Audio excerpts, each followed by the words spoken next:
ലോകത്ത് ഏറ്റവും പോപ്പുലറായ മനുഷ്യരുടെ പേര്, ഏറ്റവും പോപ്പുലറായ പേരെന്താണ് എന്ന് നമ്മൾ ഗൂഗിൾ സെർച്ച് ചോദിച്ചാൽ, അല്ലെങ്കിൽ നമ്മൾ ചോദിച്ചാൽ മുഹമ്മദ് എന്ന പേരാണത്.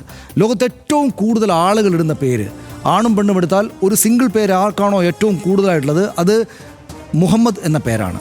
രണ്ടാമത് അന്വേഷിച്ചാൽ കാണുക മേരി എന്ന പേരാണ്. അതൊരു സ്ത്രീനാമമാണ്. മേരി എന്ന പേരാണ്. മുഹമ്മദ് എന്ന പേര് ഇസ്ലാം മതത്തിൻ്റെ പ്രവാചകനുമായിട്ട് അവർക്ക് അഭേദ്യമായ ബന്ധമുള്ള ആളുമായിട്ട് ചേർന്നതാണ്.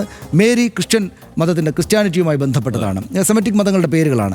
മുഹമ്മദ് എന്ന പേരുള്ള എത്ര മനുഷ്യർ ലോകത്തെമ്പാടും നിൽക്കുന്നുണ്ട്. അവരിൽ കുറ്റകൃത്യം ചെയ്യുന്ന ആളുകളുണ്ട്, സത്യസന്ധരായിട്ട് ജീവിക്കുന്ന ആളുകളുണ്ട്, പലതരത്തിലുള്ള മനുഷ്യരുണ്ട്, പലയിടങ്ങളിലുണ്ട്. ഇന്ത്യക്ക് പുറത്തു പോലും ഉണ്ട്, ലോകത്തെല്ലായിടത്തും ഉണ്ട് മുഹമ്മദ് എന്ന പേരുള്ള ആൾ. നാളെ മുതൽ ഒരു മതത്തിൻ്റെ ആളുകൾ വാശി പിടിക്കുകയാണ്, ഞങ്ങളുടെ മതത്തിലെ ഏറ്റവും സുപ്രീമായിട്ടുള്ള അതോറിറ്റിയാണ്, ഞങ്ങൾ ഏറ്റവും ആരാധിക്കുന്ന ആളാണ് മുഹമ്മദ് എന്ന ഈ പേരുള്ള ആളുകൾ.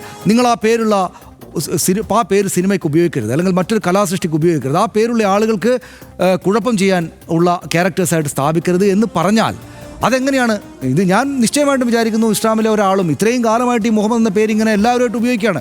ചെറിയ കുട്ടിയായിരിക്കുമ്പോൾ, ഞാനത് കഴിഞ്ഞ ദിവസം പറഞ്ഞു, ചെറിയ കുട്ടിയായിരിക്കുമ്പോൾ ആൾക്ക് പേര് ദത്തമാകുന്നത്, അതിനുശേഷമാണ് ആളുകൾ കുറ്റവാളികളോ അല്ലെങ്കിൽ നല്ലവരോ ആയി പോകുന്നത് വളരുമ്പോഴാണ്. മേരി എന്ന പേര് ഉപയോഗിക്കരുതെന്ന് ക്രിസ്ത്യൻ മതത്തിൻ്റെ അധികാരികൾ വന്ന് പറഞ്ഞാൽ എന്ത് ചെയ്യും? അപ്പോൾ ഇത്തരത്തിലുള്ള അബ്സേർഡായിട്ടുള്ള കാര്യങ്ങൾ യഥാർത്ഥത്തിൽ ഹിന്ദുമത വിശ്വാസികളെ അപമാനിക്കുകയാണ് ഈ സെൻസർ ബോർഡ് ഇങ്ങനൊരു കാര്യം ചെയ്തതെന്ന് ഞാൻ വിചാരിക്കുന്നു. കാരണം മറ്റൊരാളും ആലോചിക്കുക പോലും ചെയ്യില്ലാത്തൊരു കാര്യം ഇവിടം വരെ എത്തിച്ചിട്ട് ഇങ്ങനെ ആളുകളെ കൊണ്ട് ചിരിപ്പിക്കാനാക്കി എന്നതാണ് ഇതിലെ ഏറ്റവും പ്രധാനപ്പെട്ട, അങ്ങേയറ്റം മോശമായിട്ടുള്ള കാര്യമായിട്ട് ഞാൻ വിചാരിക്കുന്നത്. കോടതിയിലേക്ക് എത്തിയപ്പോഴെങ്കിലും കോടതി ഇതിലെ അബ്സേർഡിറ്റി തിരിച്ചറിഞ്ഞ് നിങ്ങൾ തിരിഞ്ഞു പോകൂ എന്ന് അവരോട് പറയേണ്ടതിന് പകരം ജാനയ്ക്ക് മുന്നിൽ വി എന്ന് എഴുതിയാൽ മതി എന്ന് പറഞ്ഞിരിക്കുകയാണ്. ഞാനത് വാത്മീകി ആശ്രമം ഹൗസ് എന്ന ഒരു അഡ്രസ്സ് കൂടെ കൊടുക്കുകയാണോ കോടതി ചെയ്തിരിക്കുന്നത് എന്നൊരു സെൻസർ ബോർഡ് ചെയ്തിരിക്കുന്നത് തമാശയാണ് എനിക്ക്. എന്തായാലും എബ്സേർഡാണ്.